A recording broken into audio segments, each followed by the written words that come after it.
নমস্কার বন্ধুরা, আজ আমি বানাবো একটা হেলদি ব্রেকফাস্ট। সকালবেলা অনেকেই রুটি সবজি খেয়ে বোর হয়ে যায়, এটা একদম অন্যরকম, একদম হালকা ফুলকা সুজি রোল। তা চলুন রেসিপিটা শুরু করা যাক। আপনারা যে কোনো সুজি নিতে পারেন। আমি সুজি নিয়ে নিয়েছি, 1 কাপ সুজি নিয়ে নিয়েছি।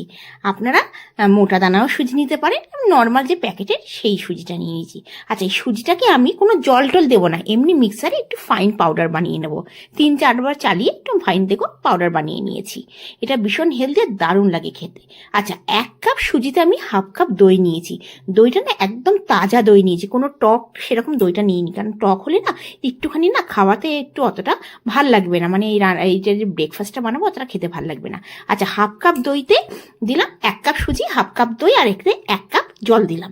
দিয়ে ভালো করে মিশিয়ে এটা আমি আধা ঘন্টার জন্য রেখে দেবো। আধা ঘন্টা হয়ে গেছে। এছাড়াও আপনাদের কাছে যদি সময় না থাকে আপনারা 10 মিনিটের জন্য রাখতে পারেন। আচ্ছা, নুন দিয়ে দিলাম, 1/2 চামচ নুন দিয়ে দিলাম। আপনারা আপনাদের হিসেবে নুনটা দেবেন। কাঁচা লঙ্কা কুচি দিয়ে দিলাম, বাচ্চারা খেলে আপনারা স্কিপ করতে পারেন। আর এর মধ্যে আপনারা একটু চিলি ফ্লেক্সও দিতে পারেন, ওইটা বেশ ভাল লাগে। আচ্ছা, ভালো করে সমস্ত মিশিয়ে দেবো, ভীষণ ইজি রেসিপি। আর জল আরেকটু লাগবে, 1 কাপ জল দিয়েছি, আরও 1/2 কাপ, মানে টোটাল আমি 1 কাপ সুজিতে 1.5 কাপ জল দিলাম, আর 1/2 কাপ দই। আচ্ছা, এইটা কি এত ভালো লাগে, একবার অবশ্যই বানিয়ে দেখবেন। লোকজন এলেও আপনারা ঝটপট এটা বানিয়ে দিতে পারেন, একদম অল্প, আর বাচ্চারা ভীষণ পছন্দ করে। আচ্ছা, আমি ছোট ছোট প্লেট নিয়ে নিয়েছি। প্লেটটা একটুখানি সাইডটা উঁচুওয়ালা প্লেটটা নেবেন। ওর মধ্যে অল্প করে একটুখানি ঘি ব্রাশও করতে পারেন, আমি একটু রিফাইন অয়েল দিয়ে ব্রাশ করে নিলাম। তেলটা একটু বেশিই পড়ে গেছে, একটু অল্প করে তেল দিলেই হবে। আর এটা আমি 1 হাতা ব্যাটারটা দিয়ে দিলাম, আর দিয়ে আর এটা আমি স্টিম করব। দেখুন, একটা ননস্টিক কড়াই নিয়ে নিয়েছি, আপনারা যে কোনো কড়াই নিতে পারেন, কিংবা পাতিলা, মানে চসপেনও নিতে, এখানে পাতিলা বলে, তো চসপেনও নিতে পারেন। আর নিয়ে ওর মধ্যে একটু জলটা যে ফুটে উঠবে তখন আপনারা এই প্লেটটা দিয়ে দেবেন। বেশিক্ষণ না, 5 মিনিট মিডিয়াম ফ্লেমে আপনি স্টিম করে নেবেন। ঢাকা দিয়ে দিয়েছি। আরেকটা প্লেট আমি নিয়ে নিয়েছি, ততক্ষণে ওইটা 5 মিনিটের মধ্যে হয়ে যাবে। ততক্ষণ এটা আমি সেম প্রসেসে, দেখুন অয়েল ব্রাশ, প্রথমটা একটু তেলটা বেশি পড়ে গেছিলো, একদম অয়েল ব্রাশ করে নিলাম। এতে একদম তেল কম লাগে আর খেতে দারুণ লাগে। আচ্ছা, আপনারা চাইলে সুজির মধ্যে একটু পেঁয়াজ কুচি দিতে পারেন, যে কোনো সবজি দিতে পারেন। আমি কিচ্ছু দিইনি, প্লেন রেখেছি, শুধু কাঁচা লঙ্কা কুচি দিয়েছি। 5 মিনিট হয়ে গেছে, এবার আমি আস্তে করে, দেখুন শুকিয়ে গেছে। আপনারা একটু হাত দিয়ে দেখবেন, যদি শুকিয়ে যায় তখনই তুলবেন। আর যদি দেখেন অনেক সময় মানে একটু ভেজা ভেজা আছে, আরও 2 মিনিট আপনারা স্টিম করে নেবেন। আর আমি গ্যাসের ফ্লেমটা একদম ছোট করে দিয়েছি, দিয়ে আবার দ্বিতীয় প্লেটটা দিয়ে দিলাম। আচ্ছা, এইটা মাথায় রাখবেন, এটা একটুখানি ঠান্ডা হতে দেবেন, মানে একটু ফ্যানের নিচে রেখে দিলেন, কিংবা 4-5 মিনিট একটু ঠান্ডা করলেন, তারপরেই কিন্তু ছুরি দিয়ে আপনারা এটা কাট করবেন। তার আগে কিন্তু করবেন না, একদম যদি সঙ্গে সঙ্গে করে, অনেক সময় নরম থাকে না, ফট করে ভেঙে যেতে পারে। আচ্ছা, দেখুন এদিকে না আমি একটাখানি চাটনি বানাবো। মানে চাটনি মানে এর মধ্যে ওই যে আমি সুজির যে রোল বানাচ্ছি তার উপরে মশলাটা দেবো। আর যদি এটা মশলাটা আপনারা করতে না চান, তাহলে আপনারা ম্যাগি মশলা, নুডলস মশলা, যে কোনো মশলা উপর থেকে দিতে পারেন। আচ্ছা, আমি 10-12টা রসুন নিয়ে নিয়েছি। রসুনটা একটু 1 চামচ রিফাইন অয়েল দিয়ে রসুনটা 2 থেকে 3 মিনিট আমি একটুখানি ফ্রাই করে নেব। আর এদিকে দেখুন স্টিম হচ্ছে। এবার রসুনটা ফ্রাই হয়ে গেলে এবার এর মধ্যে আমি বেশি না, 1/2 কাপের মতন বাদাম দিয়ে দেবো। আপনারা অবশ্যই বাদামটা দেবেন। আচ্ছা, বাদামটা দিয়েও 1 মিনিট একটু নাড়াচাড়া করে দেবো। গ্যাসের ফ্লেমটা একদম কিন্তু আমি লো টু মিডিয়াম রেখে দিয়েছি। একটু নাড়াচাড়া করে এর মধ্যে আমি শুকনো নারকেল দেবো, এখানে ড্রাই কোকোনাট বলে, সেটা দিয়ে দেবো।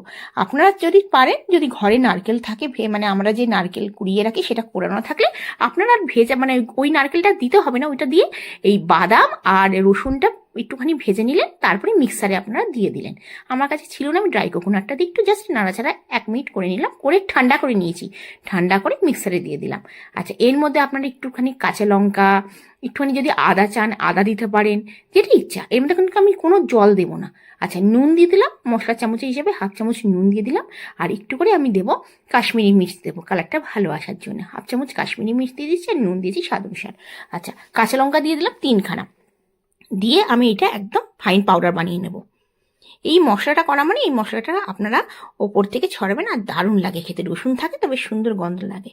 আচ্ছা, এবার দেখুন আমার সবগুলো 3খানা প্লেটে পুরো হয়ে গেছে। আর এটাকে আমি একদম ঠান্ডা করে নিয়েছি, সবগুলোকে আমি কাট করে নেব। এইটা কিন্তু ভীষণ ইজি আর একটু অন্যরকম, খেতে কিন্তু দারুণ লাগে।